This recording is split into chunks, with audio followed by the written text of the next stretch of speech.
Patrimonialismo no Brasil. Na aula de hoje, abordaremos o conceito de patrimonialismo a partir do sociólogo alemão Max Weber. Também analisaremos o patrimonialismo no contexto do Brasil Império, o patrimonialismo no contexto do Brasil republicano e a relação entre cordialidade, personalismo e patrimonialismo, a partir da análise de Sérgio Buarque de Holanda.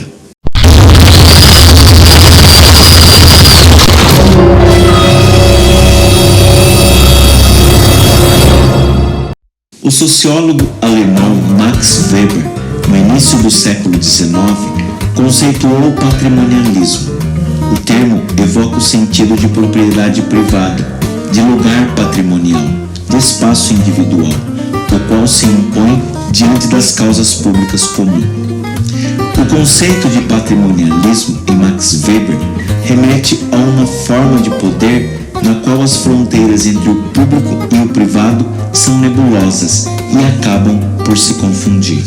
E assim, os interesses pessoais, destituídos de ética ou moral, se valem de mecanismos públicos para alcançarem suas finalidades. E não acontece o contrário.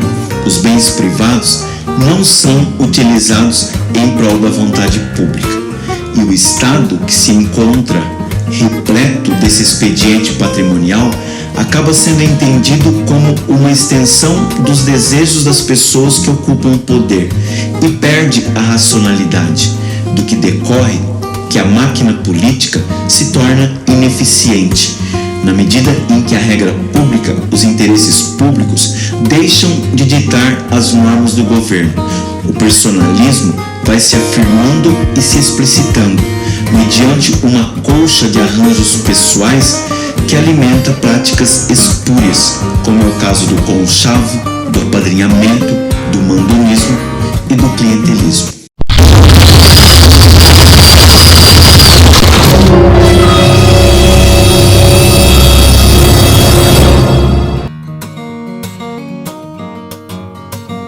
Já nos idos de 1630, o franciscano Frei Vicente do Salvador concluía que nenhum homem em nossa terra é republicano.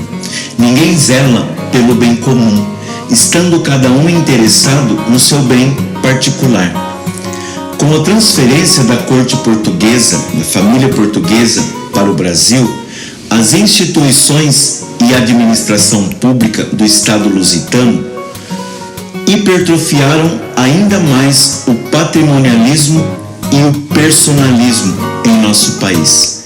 O Paço Real, estabelecido no antigo Palácio dos Vice-Reis, interligou por meio de passadiços alguns edifícios localizados nas proximidades. Doações e favores dos vassalos em relação à realeza, assim como da realeza aos vassalos, já se implantou a todo vapor.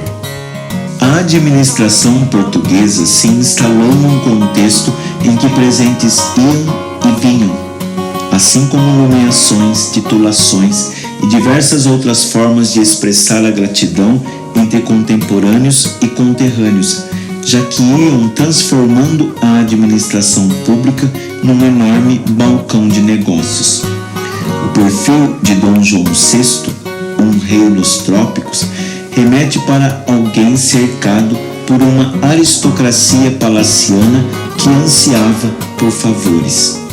E assim, as relações públicas se misturavam às privadas, o que era inegavelmente sintomático de que as condutas personalistas e patrimonialistas do Estado ibérico cada vez mais tinham lugar também aqui no Brasil. Na corte carioca de Dom João VI, havia mesmo a cerimônia do beijamão, que era um costume típico da monarquia portuguesa.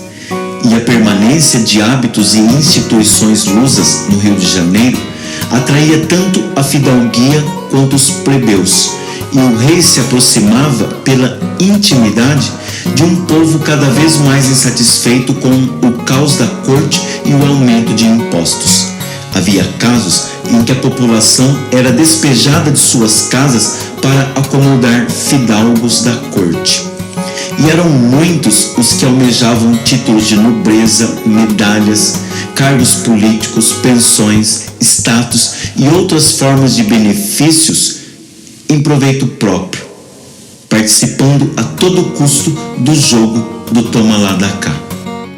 E cada conquista era exposta na vitrine do balcão de negócios, que era a administração pública. Manifestações políticas eram feitas com a anuência do imperador e, por vezes, com a participação dele, o qual queria aumentar as receitas do governo, não a partir do critério de competência, mas alimentando o interesse em se obter vantagens materiais.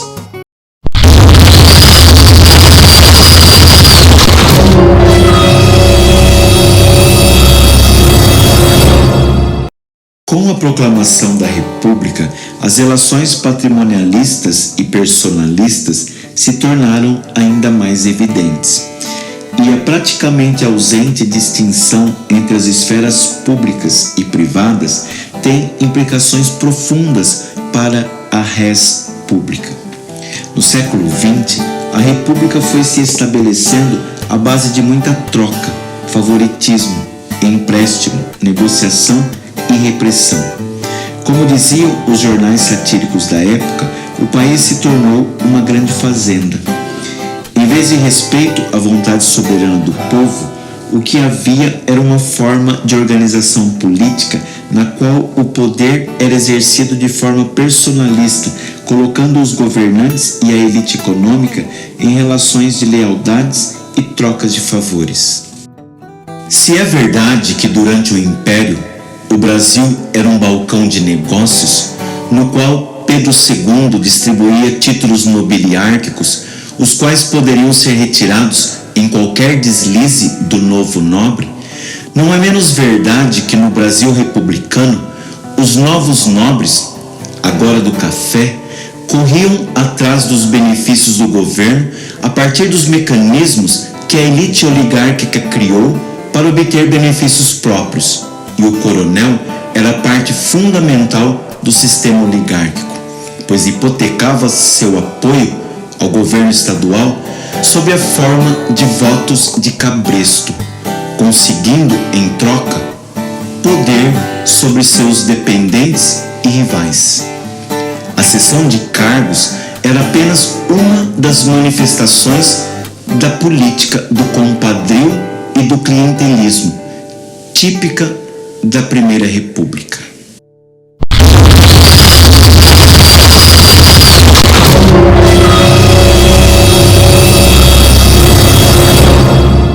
Sérgio Buarque de Holanda, ao defender a tese das raízes cordiais do Brasil, está no fundo abordando as permanências do patrimonialismo e do personalismo na sociedade brasileira, como herança ibérica em nosso país.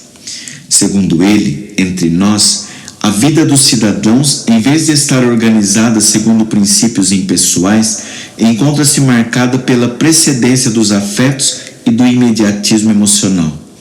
Essa cordialidade instrumental converte-se numa moeda de troca para o uso de bens públicos para fins privados.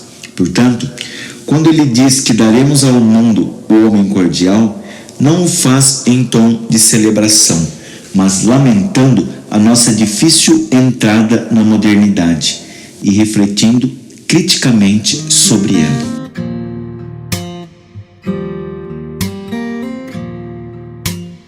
Embora o senso comum interprete que a referida cordialidade dos brasileiros diga respeito à afetuosidade, à harmonia, à receptividade, à gentileza e à oposição à violência, a tese de Holanda tinha um teor crítico, refletindo sobre o nosso impressionante descompromisso com a ideia de bem público, nossa aversão às esferas oficiais de poder e nossa tendência a fazer com que tudo passe pela esfera da intimidade, o que facilita muito os conchavos.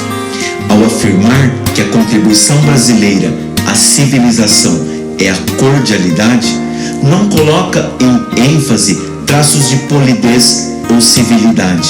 Ao contrário, mostra o quanto o homem cordial subverte a racionalidade do Estado e confunde o público com o privado. O Estado torna-se uma ampliação do círculo familiar e as relações, os convívios no setor público, pauta-se no afeto, na emoção, na intimidade, na integração de certos agrupamentos, de certas vontades particulares. Família e Estado deveriam estar numa relação não de gradação, mas de descontinuidade e até de oposição, em prol da racionalidade, da impessoalidade, da objetividade e do bem público. O nascimento e a consolidação do Estado pressupõe a transgressão da ordem doméstica e familiar, na qual as afinidades nascem da intimidade e ocasionam uma generosidade dentro do grupo para os do grupo.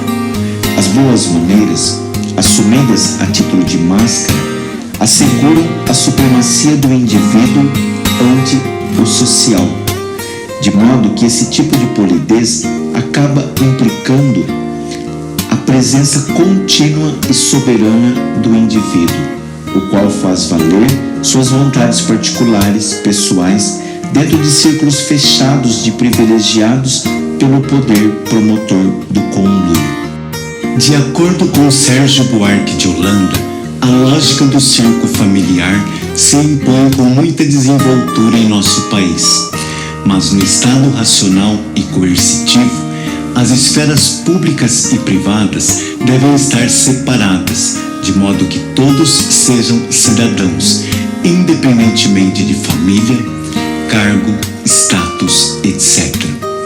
Patrimonialismo e personalismo são inimigos da República e impedem a efetividade de uma sociedade democrática, na qual o jeitinho, a malandragem e a solidariedade interesseira não constituam o eixo da ação. O patrimonialismo é uma forma de poder na qual as fronteiras entre o que é público e o que é privado se confundem, e o mecanismo da administração pública acaba sendo utilizado para satisfazer interesses particulares.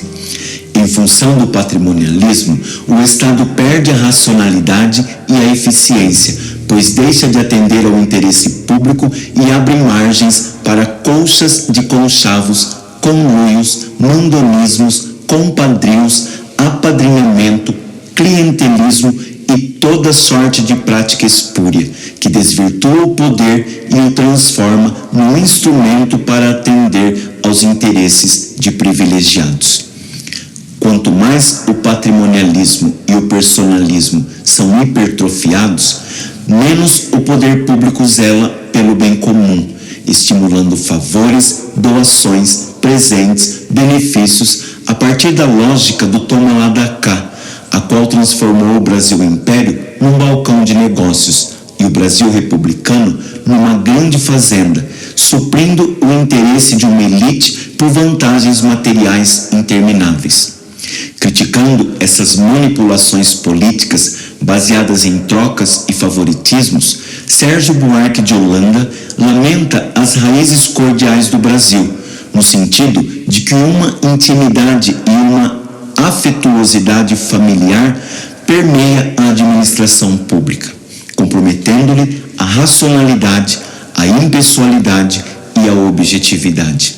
A fim de que o Estado racional e coercitivo atue para o bem comum, para o bem público, necessário se faz que o jeitinho, a malandragem, assim como todos os expedientes do patrimonialismo e do personalismo, cessem de atuar para o benefício dos pertencentes a um determinado grupo de poderosos que estão próximos de outros poderosos. Se não queremos ouvir frases como "você sabe com quem está falando?", e se queremos que todo cidadão e cidadã sejam tratados como cidadãos, independentemente de cargos, descendência familiar ou status, é preciso que se consiga evitar como propunha Rui Barbosa, que a res pública se transforme numa res privada. Até a próxima aula.